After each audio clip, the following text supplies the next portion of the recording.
Good morning, praise the Lord. ઈશ્વરનો આભાર માનતા આવો આજના દિવસની શરૂઆત પ્રભુના વચનથી કરીએ. જ્ઞાન વડે ઘર બંધાય છે, બુદ્ધિ વડે તે સ્થિર થાય છે. નીતિવચનોનું પુસ્તક 24મો અધ્યાય 3જી કલમ. આજનો વિચાર. ખ્રિસ્તમાં અતિ પ્રિયવાલા મિત્રો, પ્રભુ ઈસુ ખ્રિસ્તના સામર્થ્યવાન નામમાં આપ સર્વને સવારની પ્રેમભરી સલામ. લગ્ન જીવન અને એ દ્વારા સ્થપાયેલ ઘર, કુટુંબ, પરિવારની શ્રેણીમાં વધુ સોપાન સર કરતા એ જ વચનને ધ્યાનમાં લેતા આગળ વધીશું. જ્યારે પવિત્ર લગ્ન વિધિ થતી હોય છે કે થવાની હોય છે, ત્યારે લગ્નવાદીઓ એટલે કે વર અને કન્યા સિવાય બીજા ઘણા બધા એકત્ર મળે છે.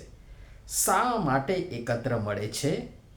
ફક્ત ખાવા પીવા, નાચગાન, મજાક મસ્કરી કરવા, સારા સારા કપડાં પહેરવા, તૈયાર થવા, ફોટા પડાવવા, શૂટિંગ કરવા, ફટાકડા ફોડવા, ભેટ સોગાદ આપવા કે લેવા, રસોડું, મંડપ, સ્ટેજ સંભાળવા, વ્યવસ્થાઓ જોવા કે સાચવવા, આ બધું અને એ સિવાય પણ બીજું ઘણું બધું છે.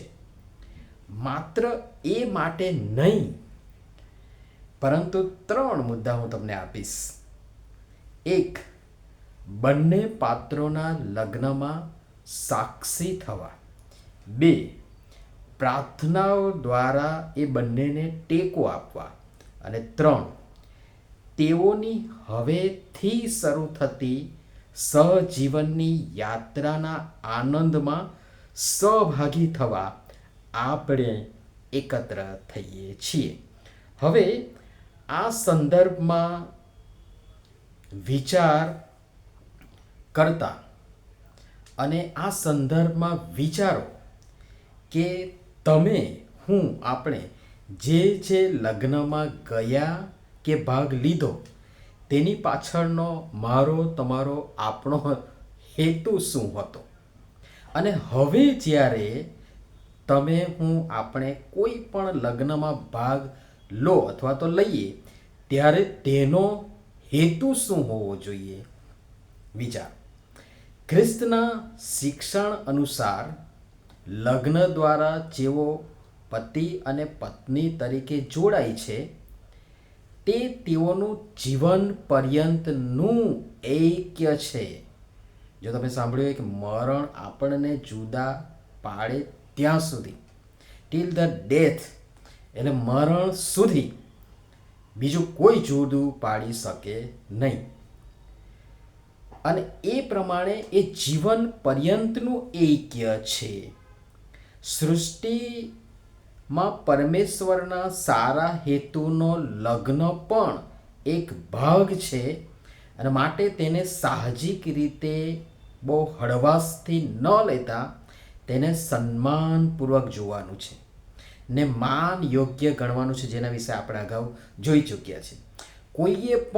કોઈએ પણ તેમાં બેજવાબદારીપૂર્વક પ્રવેશ કરવાનો નથી, પણ માન સાથે, સમજણપૂર્વક, ગંભીરતાપૂર્વક, સભાનતા સાથે અને પ્રેમ જે પરમેશ્વરની મૂલ્યવાન ભેટ છે તે, અને તેવા બલિદાન યુક્ત, નિસ્વાર્થ, શુદ્ધ કરનાર પ્રેમ, અતૂટ પ્રેમ, સંભાળ રાખનાર પ્રેમ સાથે તેમાં પ્રવેશ કરવાનો છે. લગ્ન દ્વારા સ્ત્રી અને પુરુષ બંનેનો પ્રેમ એ સહજીવનમાં પરસ્પરના સાથ, સહકાર અને કાળજીમાં પરિપૂર્ણ થાય, એ પરમેશ્વરનો હેતુ છે.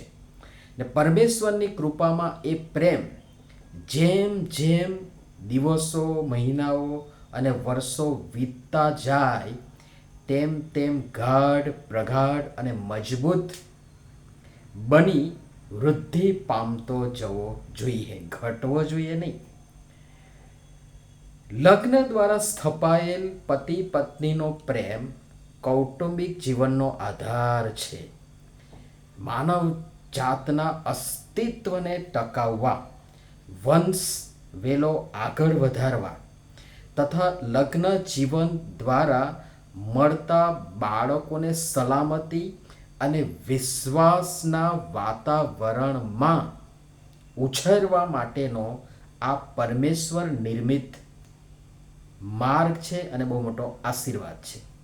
અને તેથી જેઓ લગ્ન ગ્રંથિથી જોડાયા છે કે જોડાવાના છે, જેઓએ લગ્ન જીવન માટે પોતાની સંમતિ આપી છે કે આપવાના છે, જેઓએ એકબીજાને ગંભીર વચનો આપ્યા છે કે જેઓ હવે પછી આપવાના છે, જેઓએ તેના પ્રતીક તરીકે પરસ્પર વીંટી અથવા તો વીંટીઓની આપ લે કરી છે,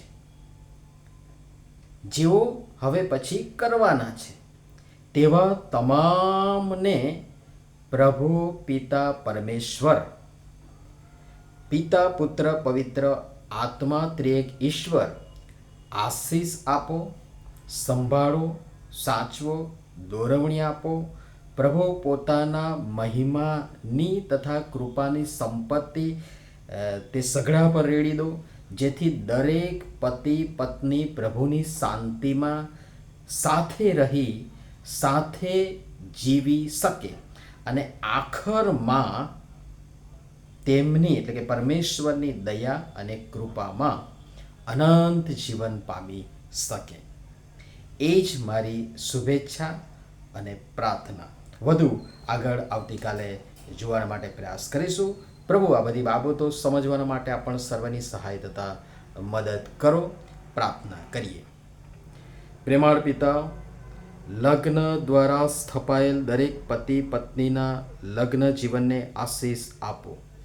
તમારો પ્રેમ તેઓમાં પરસ્પર વહે, જેથી તેઓ હંમેશા વિશ્વાસુપણે સાથે રહે. પ્રતિકૂળતામાં તેમને સહાય કરો, જેથી એકબીજાનો બોજ આનંદ સહિત ઉચકી લઈ તેઓ ખ્રિસ્તનો નિયમ પરિપૂર્ણ કરે. તેમનું ઘર, કુટુંબ, પરિવાર આવકાર અને સરભરાનું સ્થળ બને, શાંતિ, આનંદ, પ્રેમનું વાહક બને અને એ દ્વારા તમને માન અને મહિમા મળે.